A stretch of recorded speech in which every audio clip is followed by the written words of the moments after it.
São sentimentos gloriosos. Passei por alguns pedaços difíceis aqui. Na minha casa foi um transtorno na época que eu era criança, da separação praticamente, né? Porque foram separados, minha mãe, meus irmãos que ficaram doentes, foram separados, tirados da família. Eu vim em julho, em agosto eu fazia 9 anos. Então, eu vim pequena, né? Meus irmãos mais novos do que eu. Eu nasci, o governo tirou a força e jogou aqui no colégio. Acabei de nascer, já encara a força. Muitas histórias foram deixadas neste prédio por essas pessoas. Histórias de abandono, carência, saudade e medo permearam as vidas desses hoje senhores de mais de 70 anos. E coube ao Preventório de Jacareí marcar a memória de cada um. Eram tempos de sentimentos confusos, dúvidas e o receio de aquele ser o lar eterno para muitos deles.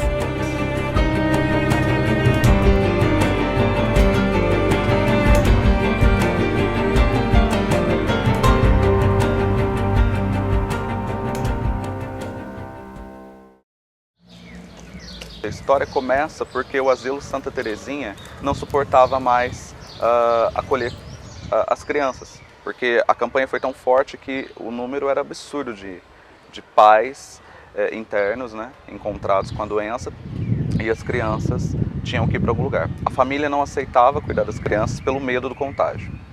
E as crianças não poderiam ficar sozinhas, e foi um jeito também que o Estado encontrou de acolher e educar essas crianças. De 1932 a 1952, o principal prédio da rua Lamartine de Lamare sediou o chamado Preventório Municipal, onde antes era o Colégio Nogueira da Gama, referência nacional de ensino e educação. Na verdade, a hanseníase ela é uma doença que está mais atrelada às condições sociais do que as condições de tratamento, digamos assim. A lepra ela se pega a partir do ar, da respiração e do contato, né?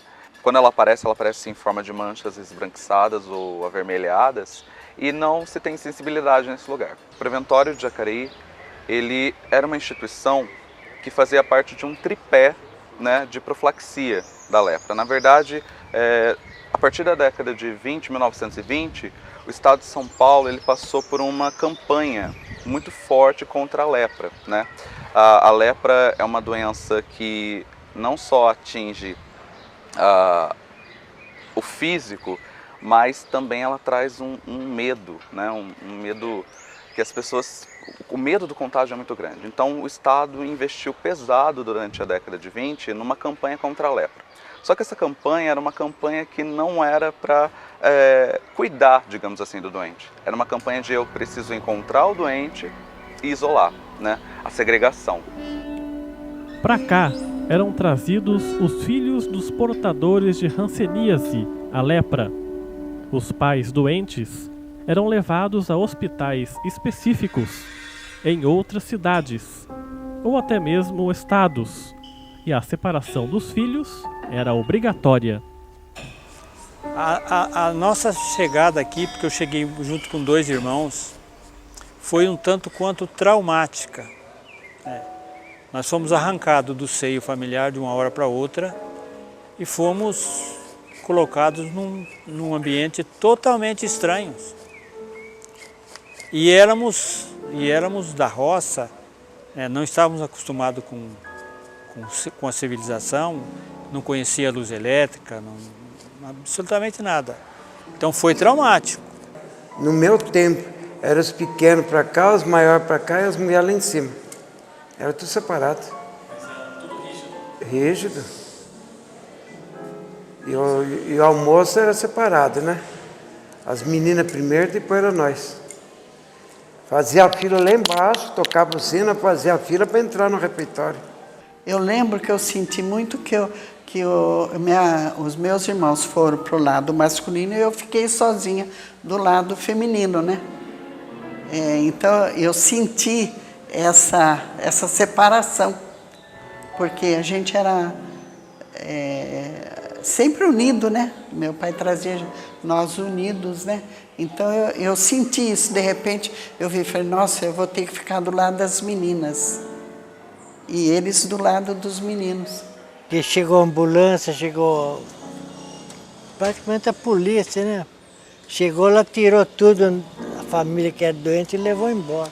Mas tirou como? Você tirou a força? Foi arrastando o pessoal? Não, arrastando não. Tirou assim a força, puseram na ambulância e falaram, eles para cá, agora vocês vão ficar separados. Então separou cada um para um canto. Até uma irmã minha, mais velha, quando ela soube do caos, ela suicidou, antes de ser internada. Falavam de carros, de camburão, sabe? Para colocar as famílias, eles encontravam a família, eles riscavam a casa, dizendo que ali era foco da lepra. Tem autores que dizem que eles queimavam a casa, queimavam o material da casa, porque eles acreditavam que o contágio seria a partir de tudo isso. E era a força, né? O Estado, então, separava a criança dos pais, levavam para os dispensários para saber se eles tinham a doença. Se não tivesse a doença, já encaminhavam para o preventório. Uma vez presos no preventório, a vida deles estava transformada. Aprender a se virar sozinhos e enfrentar uma nova rotina eram desafios grandes para crianças de 8, 9, 10 anos de idade. Não era só isso. A batalha do dia a dia se dava também com funcionários severos, repreensões às vezes covardes. Havia aqui um casal, ele se chamava Pedro e ela, se não me engano, se chamava Cristina. Era um casal de inspetores, vigilantes, que eu era fã dos dois, mas fã absoluto. Eles nos tratavam de uma maneira extraordinária e eram negros. E um dia, naquele lugar ali, bem ali, né, eu sempre fui fascinado por máquina. Eu descia ali e não era permitido descer. Eu descia ali, tinha uma máquina, lá sabe o quê? Uma máquina de sapateiro. Uma máquina de sapateiro. Eu fiquei extasiado olhando aquela máquina. Daqui a pouco eu tomei um tapa no pé do ouvido. Fui parar de encontro à parede, que era chapiscada. Ralei o rosto na parede. E o camarada falou, você não sabe que não pode vir aqui? Eu olhei, era o Pedro. Foi a maior decepção da minha vida. Eu amava o cara. E tomava uns tapinhas de leve, assim, para orientação, né? Mas apanhar assim não. Até que era uma rotina boa. A gente passava, ia na escola estudar, né? Estudava. Teve uma época que a gente estudava das 7 da manhã às 11, depois da 1 às 5 da tarde. E houve vários fatores, assim, né? Entre uma época, o tempo todo de estudo, outra época era metade do dia. Metade do dia a gente fazia limpeza no pátio, né? Fazer limpeza no pátio para passar o dia. E passava no médico todo final de semana, passava em médico para ver se não tinha doença. Meu pai e minha mãe eram doentes. Minha mãe. E veio a falecer. Não sei. Eu acho que no atestado de óbito dela está a uremia, quer dizer, o rim não funcionava, né? Tanto que agora estou tomando cuidado com o meu rim. Eu tenho a impressão que eles tinham como um propósito para nos aclimatar. Nós ficamos os três uma semana juntos no pátio dos maiores. Depois de uma semana, meu irmão caçula, pequenininho, foi para a casa maternal lá na roça, no sítio, ficar sob os cuidados de Dona Brandina. O meu irmão do meio veio para o pátio das moças, que era onde ficava aqueles que não tinham idade para ficar no pátio dos maiores também não tinham idade para ficar na colônia, né, na casa maternal. E eu fui para o pátio dos maiores. Fui jogado para as feras, porque não era fácil. Você com 9 anos de idade está no meio de meninos, moços, homens com 25, 26 anos, 18, 19. E todo esse pessoal no pátio sem ter o que fazer, né? Dos divertimentos era fazer os pequenos brigar, né?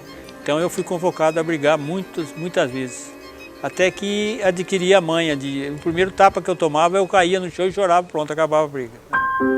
Jacareí era uma das 3 cidades do estado de São Paulo que tinham um preventório.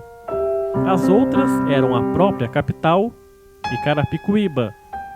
Denúncias de maus tratos eram frequentes, mas também havia os divertimentos, as brincadeiras e as visitas aos pais. A saudade batia a porta todo dia e alguns deles só conheceram os pais depois de adultos. 18 anos. Só com 18 anos que eu conheci. E como é que foi esse dia? Para mim foi normal, porque eu não conhecia eles. Eu tratei eles como um estranho mesmo, que eu não conhecia. Normal. Meus irmãos também, conheci com 18 também. Ele falava, você tem 14, você tem mais irmão ainda. Aí fui conhecendo devagar meus outros irmãos. Eu pensava assim na minha mãe, que ficou sozinha, né? E meu pai também, né? Porque, de repente, nós éramos 5. Aí, minha mãe de um lado, meu pai de outro, e nós aqui. Embora eu separado, mas eu via meus irmãos. E acredito que eles também não se sentissem assim sozinhos. Porque meu pai vinha ver a gente. Eu não lembro, assim, para dizer para você quantas vezes, mas para ele vir pouco, pelo menos 2 vezes no ano, ele vinha ver. É que não dava para vir sempre, né? Porque estava longe. Então, o negócio complica, né? Alguns momentos marcantes ficaram presos na retina dos ex-internos. Cenas de ternura, sensibilidade e compaixão. Ao retornarem ao prédio do preventório, as conversas e as lembranças voltaram com tudo, como se eles as tivessem vivido dias atrás, como se as décadas não tivessem passado. Tempo de relembrar, de se emocionar, de poder contar tudo isso de novo. A primeira semana os primeiros dias foi terrível, porque eu me lembro que nós estávamos sentados num barranco que tinha aqui, que descia aqui para esse espaço de liberdade, que também era do preventório. E um interno muito já ladino, ele era daqui da cidade, e por isso o apelido dele era Barão, porque a mãe dele morava na Rua Barão. Ele chegou para nós e falou assim, olha, você está vendo esse trem aí? Seu pai vai vir buscar vocês nesse trem. Quanto tempo eu fiquei sentado chorando naquele barranco ali, esperando meu pai vir me buscar. Após eu completar o quarto ano de escolar aqui, daí que eu comecei a ter mais noção sobre por que eu estava aqui dentro. Porque antes eu era mais novo, aí eu passei a ter mais noção o que é, por que fomos separados. Mas antes também, veio uma irmã minha também para cá e ficou junto. Aí quando nós te ligamos, melhorou, porque daí a amizade era mais unida, né? Porque é uma coisa assim que marca a gente e você não... como é que eu vou falar? Tem hora que a gente quer esquecer, né? E eu estava estudando, e aí eu lembro que as pessoas diziam, você está estudando, você tem que continuar os estudos. Então, o estudo veio me ajudar um pouco nessa parte, porque eu vi que se eu queria uma vida melhor para mim, eu tinha que estudar, embora com todas as dificuldades que eu estava encontrando. A ideia do governo Vargas é exatamente formar cidadãos, mas não só formar cidadãos, é formar trabalhadores. E a gente percebe quando encontramos nos documentos trechos que dizem que o interno ele trabalhou, ele estava tendo uma instrução para o trabalho, né? Se no contexto mundial, se nós pudermos perceber, se nós analisarmos a Europa, né, com os regimes totalitários, eles estão formando soldados, e no Brasil eles estão formando operários. E aqui a gente percebe isso, né? Nós podemos ver isso de acordo com os documentos. A gente ia no hospital visitar, só que o hospital era longe. Daqui a Casa Branca, não sei se você conhece Casa Branca, nunca ouviu falar? É longe. A gente ia, era mais ou menos uma faixa de umas 8 a 10 horas de viagem, direto. Então a gente ia lá, visitava o pai não tinha, né? Então a mãe, irmão. O meu pai falava, toma cuidado, não desobedece. Meu pai, quando vinha, ele falava, vocês não podem desobedecer, vocês têm que obedecer. Agora, tinha quem respondia, quem fazia as coisas. Então, levava assim, uns tabefes. Fui castigado uma vez, eu vou contar aqui e vocês vão dar risada. Fui castigado uma vez porque tinha um colega de classe chamado Silas Gonçalves. E a minha professora era a dona Ieda Martins Moreira, filha do seu Guido Martins Moreira, diretor da entidade. E ela um dia na classe deu liberdade para a gente, né? Ah, vocês têm 5 minutos para fazer uma brincadeira. E o Silas Gonçalves falou assim, eu quero fazer declamar uma poesia. Foi lá na frente e falou o seguinte, não sei se vai ser censurado, mas ele chegou lá e falou assim, a gente tinha um colega chamado Lázaro Fonseca, ele chegou lá e falou, Lázaro Fonseca, perna fina e bunda seca. A classe inteira ficou de castigo no domingo, não foi no cinema, e ficamos em pé num poste no pátio. E o que será que ficou encravado na mente desse quarteto? Muitos nós das gargantas foram desfeitos, revisitando o passado. O vitrô, quando eu saía, quando ficava presa lá, aí saía pelo vitrô, olhava assim, dava uma volta aqui assim, né? Tá chegando, voltava de novo. Assim, ó, esse vão aí que eu passava. Desse tamanho. Agora você imagina como é que era. Porque o problema é você passa a sua cabeça. Passou a cabeça, o corpo você vai. Antes da gente começar a visita, a gente sentia saudade. Mas a gente matava a saudade quando recebia uma carta e a gente mandava uma cartinha também. Aí a gente lia a carta, aliviava, né? Mas chorava, sente saudade? Não, chorar praticamente eu não chorava, mas sentia saudade. Mas não lia a carta, lia no que mandava pra gente, meus irmãos, estava tudo bem, a gente já ficava mais animado. E já pensando daqui a um ano estarei lá conversando diretamente com eles. Eu fui internado em setembro de 45. Em dezembro de 45, eu não sei a data, agora eu posso afirmar que deveria ser Natal, né? Naquele prédio ali, ó, embaixo, que não tinha, era aberto, né? Umas mesas grandes, e nós, em fila, sentamos numa mesa enorme e tinha uma garrafinha de Guaraná Caçula em cima da mesa, para cada um, certo? E eu perguntei, por que isso? E eu não sabia. O menino que estava do meu lado falou, hoje é Natal. Foi o primeiro Natal que eu conheci na vida, foi esse, em dezembro de 45, né? Bom, tinha horário para levantar, horário para tomar o café, horário para almoçar, depois tinha a escola, à tarde. Aí a gente tomava café, jantava, tinha horário para deitar, né? Assim, a escola, né, de segunda a sábado, que era de primeiro, né, de segunda a sábado. Aí eu fiz metade do terceiro ano, aí fiz quarto ano. Apenas o porteiro me procurou no pátio e falou, seu pai está no portão querendo lhe visitar. e depois chamei o meu outro irmão e nós fomos lá conversar com ele, né? Dos 3 que ele tinha deixado aqui, ele só tinha 2, porque o Anésio, o caçula, já havia falecido. Ele foi operado de apendicite aqui na Santa Casa e não saiu da mesa. De tudo isso, o que fica é a gratidão e a felicidade de rever velhos companheiros que se tornaram parceiros, amigos de fé. Eu cheguei em 46, né? Saí com 21 anos, então, 10 anos, 11 anos. Eu joguei no Amador, 2ª divisão, 3ª divisão, a 1ª divisão especial. Né? Aquele que praticamente eu joguei um pouquinho.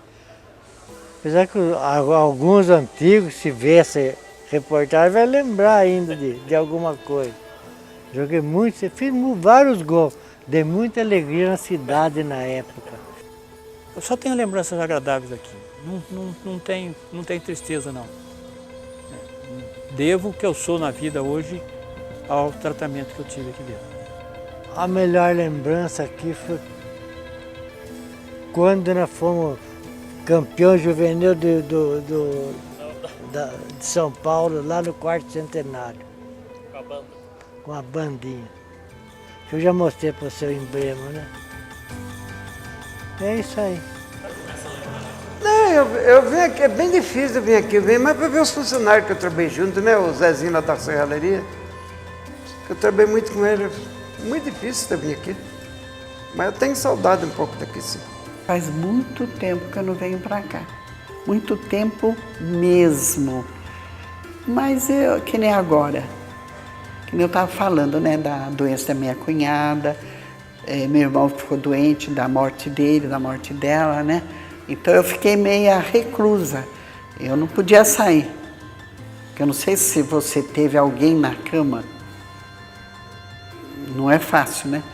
Então eu não podia sair. Mas eu estou me sentindo bem aqui, faz muito tempo que eu não vejo. Se eu disser para você que eu estou me sentindo mal... O Brasil ainda não fica atrás desse mal, porque o Brasil, se eu não me engano, é o 3º país que tem o índice mais alto da hanseníase hoje. Minha conclusão é que esse momento da história, ele deve ser lembrado, deve ser divulgado através de livros, entrevistas, jornais, enfim. Não se deve apagar essa história. As famílias que foram segregadas, elas passam por esse preconceito até hoje. Tá? Quando as pessoas de Jacareí passarem por essa rua, elas têm que olhar para o prédio e lembrar do que aconteceu.